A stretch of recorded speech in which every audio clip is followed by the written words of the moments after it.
नमस्कार दोस्तों, आज हम इस वीडियो में आपके साथ डिस्कस करेंगे अपसेट बट वेल्डिंग के बारे में। यह एक ऐसी वेल्डिंग प्रोसेस है जो रेजिस्टेंस वेल्डिंग का टाइप है और प्रेशर वेल्डिंग के अंतर्गत आती है। और इस टाइप की वेल्डिंग में हम किसी भी प्रकार के फिलर मेटल का इस्तेमाल नहीं करते। अपसेट बट वेल्डिंग इसको क्यों कहा जाता है? क्योंकि जब हम प्रेशर को अप्लाई करते हैं दोनों वर्कपीस के ऊपर, तो उस दौरान जो वर्कपीस होता है उसकी लेटरल डायमेंशन इंक्रीज हो जाती है और उसे ही हम अपसेटिंग कहते हैं। और इस टाइप की वेल्डिंग से सिर्फ बट ज्वाइंट ही बनाना संभव होता है, इसलिए इसको अपसेट बट वेल्डिंग भी कहा जाता है। अब बात आती है कि जो हम इसमें इक्विपमेंट यूज करते हैं, इस टाइप की वेल्डिंग में जो इक्विपमेंट यूज किया जाता है वह फ्लैश बट वेल्डिंग में इस्तेमाल होने वाले इक्विपमेंट की तरह ही होता है। और जब हमें बार, रोड, ट्यूब्स, प्लेट्स, पाइप्स या वायर्स इत्यादि को एंड टू एंड ज्वाइन करने की ज़रूरत होती है, तभी इस टाइप की वेल्डिंग की आवश्यकता पड़ती है। अपसेट वेल्डिंग हम तभी प्रयोग करते हैं जब हमें इक्वल क्रॉस सेक्शनल एरिया वाले वर्कपीस को ज्वाइन करना होता है। और इस टाइप की वेल्डिंग को करते समय जो इक्विपमेंट हम यूज़ करते हैं उसमें जो कंपोनेंट होते हैं, वेल्डिंग ट्रांसफार्मर का यूज़ करते हैं। इस वेल्डिंग ट्रांसफार्मर की मदद से हम लो वोल्टेज और हाई एम्पियरेज के करंट को, हाई करंट एम्पियर को इसमें अप्लाई किया जाता है। दो क्लैंप इसमें लगे होते हैं। एक जो फिक्स प्लेट पे लगा क्लैंप है वो स्टेशनरी होता है, जो दूसरा क्लैंप होता है वो इसमें मूव करता है। और यहाँ फोर्स सिस्टम है जिसकी मदद से प्रेशर या फोर्स को अप्लाई किया जाता है।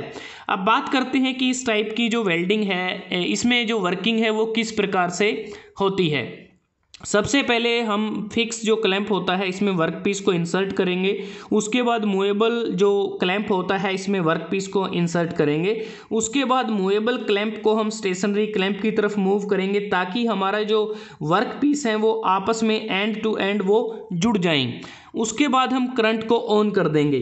हैवी करंट को अप्लाई किया जाता है दोनों वर्कपीस के थ्रू। और जब हमारा करंट फ्लो करता है उस दौरान करंट के फ्लो को रेजिस्टेंस मिलता है दोनों वर्कपीस के आपस में कांटेक्ट आने से।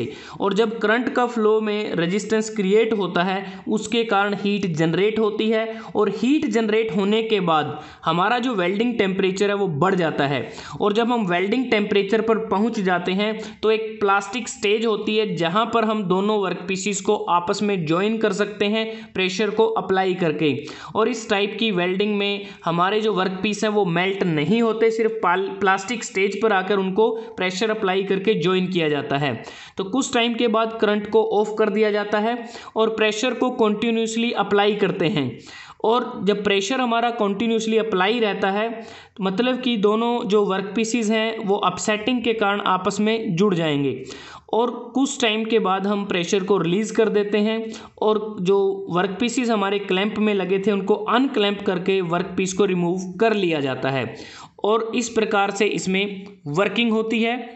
अब बात करते हैं इस टाइप की वेल्डिंग में जो वोल्टेज अप्लाई की जाती है वह बहुत ही कम वोल्टेज होती है, क्योंकि वोल्टेज का कोई रोल नहीं होता, ज़्यादा रोल नहीं होता। क्योंकि जो रेजिस्टेंस वेल्डिंग होती है उसमें अगर आप देखें जो capital H equal to I²RT, H मतलब कि हीट जनरेट होती है जूल में, I करंट के लिए है और स्केयर में है, इट मीन्स कि ज़्यादा करंट की आवश्यकता होती है।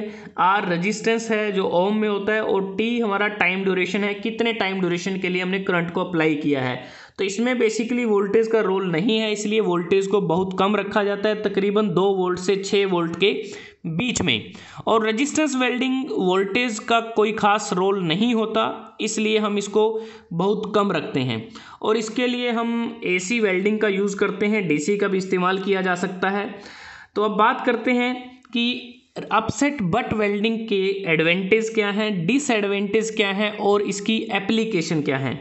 एडवांटेज मेनली कि काफ़ी फास्ट स्पीड होती है, क्योंकि सेकंड्स में ये प्रोसेस कंप्लीट हो जाती है। Ease of control, ease of control मतलब कि अगर प्रोसेस को देखें इसमें 3 ही प्राइमरी वेरिएबल होते हैं, जैसे करंट, टाइम और प्रेशर। तो वही हमें कंट्रोल करने होते हैं, इसलिए इसको ईजिली कंट्रोल किया जा सकता है। फीवर वेल्डिंग डिफेक्ट, बहुत ही कम वेल्डिंग डिफेक्ट होते हैं। जैसे अगर हम बात करें incomplete fusion, spatter, solidification, cracking, mostly ये अपसेट वेल्डिंग में नहीं आते। सिंप्लिसिटी ऑफ इक्विपमेंट, क्योंकि इसमें अगर आप देखें कोई मूविंग पार्ट ज़्यादा नहीं है और इसके जो स्ट्रक्चर है वो भी कॉम्प्लेक्स नहीं है और इसकी मेंटेनेंस भी बहुत कम हमें चाहिए, इसलिए हमारा जो इक्विपमेंट है काफ़ी सिंप्लिसिटी में होता है। Ability to join difficult to weld materials, मतलब कि जिन मटेरियल्स को हमें वेल्ड करने में दिक्कत होती है उनको भी इस प्रोसेस के द्वारा आसानी से जॉइन किया जा सकता है। जैसे अलग अलग वैरायटी होती हैं स्टेनलेस स्टील की, सुपर अलॉयज होते हैं। इसके अतिरिक्त इस टाइप की वेल्डिंग में हमारे पास जो रिस्ट्रिक्शन होती है कंपोजिशन रिक्वायरमेंट की वह भी बहुत कम रहती है। अगर हम बात करें डिसएडवांटेज की, डिसएडवांटेज ये है कि जब हमें लार्ज पार्ट को जॉइन करना होता है तो उस कंडीशन में हमें पीक पावर की जो सप्लाई है वो हमें ज़्यादा देनी पड़ती है। मतलब कि जो सप्लाई होती है इलेक्ट्रिकल जो सप्लाई हम देते हैं वो पीक पावर पर होनी चाहिए। और दूसरा कि जब हमारा वेल्ड कंप्लीट हो जाता है उसके बाद हमें उसकी जो क्वालिटी है उसको हमें चेक करना है, तो उसके लिए हमारे पास अच्छी नॉन डिस्ट्रक्टिव टेस्टिंग टेक्निक की कमी रहती है। ये भी एक मेन डिसएडवांटेज कह सकते हैं।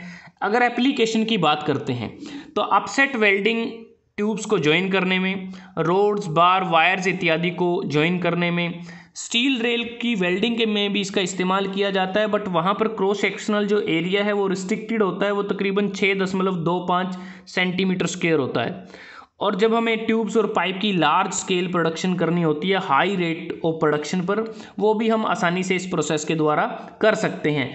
और आप इस डायग्राम में देख सकते हैं कि किस प्रकार से जो दो यहाँ पर होलो बार हैं उनको जोड़ा गया है। तो दोस्तों आज हमने इस वीडियो में आपके साथ डिस्कस किया अपसेट बट वेल्डिंग, जो रेजिस्टेंस वेल्डिंग का टाइप है और प्रेशर वेल्डिंग के अंतर्गत आती है। अगर आपको ये वीडियो अच्छा लगा आप इसको लाइक कर सकते हैं, शेयर कर सकते हैं अपने दोस्तों के साथ, स्टूडेंट्स के साथ, और चैनल को सब्सक्राइब करना ना भूलें। जल्द ही हाजिर होते हैं एक नए वीडियो के साथ, तब तक के लिए धन्यवाद। आपका दिन शुभ रहे।